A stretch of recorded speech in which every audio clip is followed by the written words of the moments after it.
Now, I needed to flip it because this is it with Dr. King and with Dr. King in my back in my own personal backdrop. Um, I wanted to share because this is where I grew up. This is St. Louis as I grew up. And the thing is, as a kid, as a young adult, I actually had dreams of my own. But again, sometimes you have to start somewhere. And I think the best place to start is here.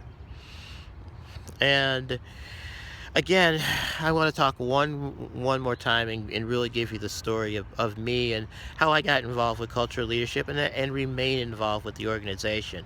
We are recruiting for class 12, amazingly, and I hope you, those who are on YouTube, consider it here in the St. Louis area.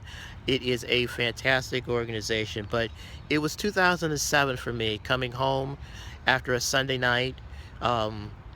I had it on KMOX for I have no reason. Well, actually I do, because the Cardinals were on KMOX, and as you see, I have red on.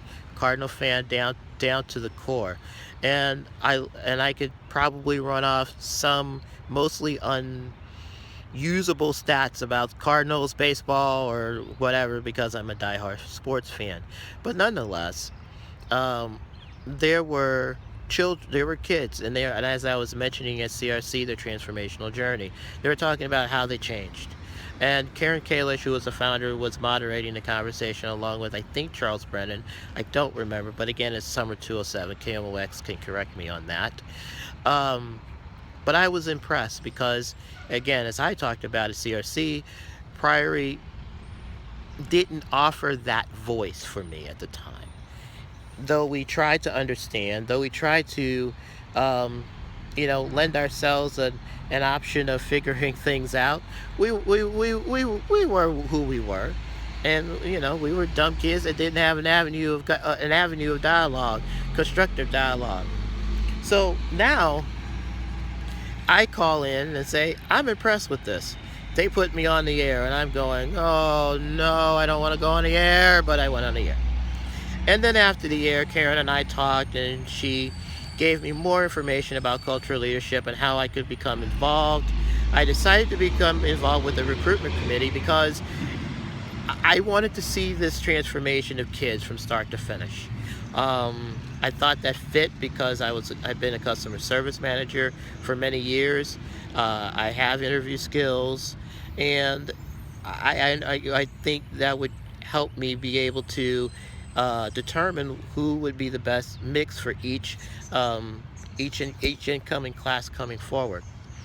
So that's how my journey began. And in the fall of 2007, recruiting for class 4, and I have been a part of the recruiting every year ever since then. And again, we're coming up to class 12. But what is the point? What is the point? Why would I do this? Why would I do this now? Well, it has been a dream of mine for several years to be able to uniquely tie what cultural leadership is all about, how we tie the African American and Jewish experience, and how is it that it is no better than use Central Reformed Congregation, which I just was at, and here the statue of Martin Luther King. They are less than 1 mile apart. Less than 1 mile apart.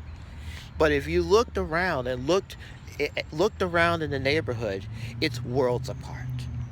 But we, as an organization, we are the brave ones. These kids, these teenagers, coming from all the high schools, and I don't mean the privileged high schools that we would be familiar with in the St. Louis area. I'm talking about the St. Louis public schools as well. those kids are just as dynamic, just as powerful, just as resourceful, and have a voice, and they speak their voice. And those two voices from the privileged and the less than privileged backgrounds come together along with those who are, what you would say, are in between. They are the ones who make cultural leadership go. Again, culturalleadership.com is where you want to go. I'm James Surgeon. I will be, again, I served as a board member, interim board chair in 2010, and so proud of it. And then, well, the board was from '08 to 2013, 6 full years of it. This is my way of re-engaging myself, because one thing, and I will remember this from Carol Daniel, and I never got to say this to her directly, but as a product of the dream, and me being about to turn 51, I was born in 1965. I was born in the year of Selma. I was born in the year of riots. I was born in the year where things were changing, where those acts were finally passed into law and ratified. What have I done? What have I done? What have I done? Well, this is the beginning of what I'm going to do, because the next generation needs to understand it. They need to understand it clearly. They need to understand it fully.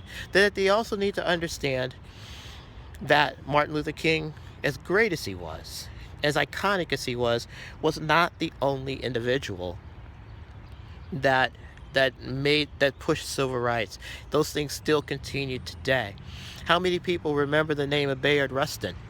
Yes, Bayard Rustin, and there's so many things about different people, and we have the activists here, Dick Gregory among others. But my challenge, go look up Bayard Rustin and how important he was, how A. Philip Randolph was important in 1941, along with Rustin, to do their own march that led to the '63 march that we now saw in 2013 with an African-American president, continuing the dream. This is not all about blackness. This is not all about Jewishness. This is about people uniting for a cause, trying to end, the sting of racism, of which is closer than you think. And you have to be smart. You have to embrace it.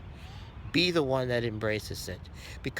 Have your child become a part of cultural leadership. And if you are inspired by it, then donate, give, because those programs that we do for all of the students that come in do cost. We also have a camp culture leadership now, and that was new just as I was leaving as a board member. But middle schoolers can get started, get involved, be engaged.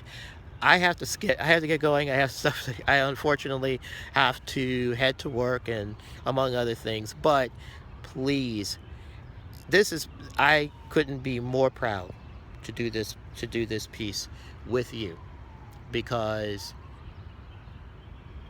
in my own mind, not having knowing we've had the voice of Dr. King, knowing we had the voice of all of those freedom riders and everyone else who gave their lives and suffered, and they saw it, and that's who they were. Well, guys, I think I'm gonna let this one scoot, and I'm gonna close it out with a small video. When my wife and I visited Memphis, we visited of course the Center for Nonviolence, and please consider giving to cultural leadership. If your child is eligible for the program, please allow that as well. I appreciate all of you. Thank you for listening. You will hear from me again. I have several projects, so keep a watch. Keep a watch for me. But this time it's all about SIA. Once again, culturalleadership.com. The number of the office is 314-725-3222. Staff will be there. Executive Director Holly Ingram, who's done a fantastic job in taking on the role since Karen stepped aside, and I can't appreciate Karen more for what she's done and what she rekindled in me and having that passion. You don't need to be 15, 16, or 17 to make change. You can make change by telling lessons, telling your story, telling how you um, were affected by some type of racism or discrimination. Consider it. If you're my age and a product of the dream, what is going to be your legacy, your end result? We have some time, but not a lot of time. Go after it. And as our the boy who was at, as we know, Nike, just do it. I'm out. Much love and peace, guys. As we say, much love and peace. Shalom. See you soon.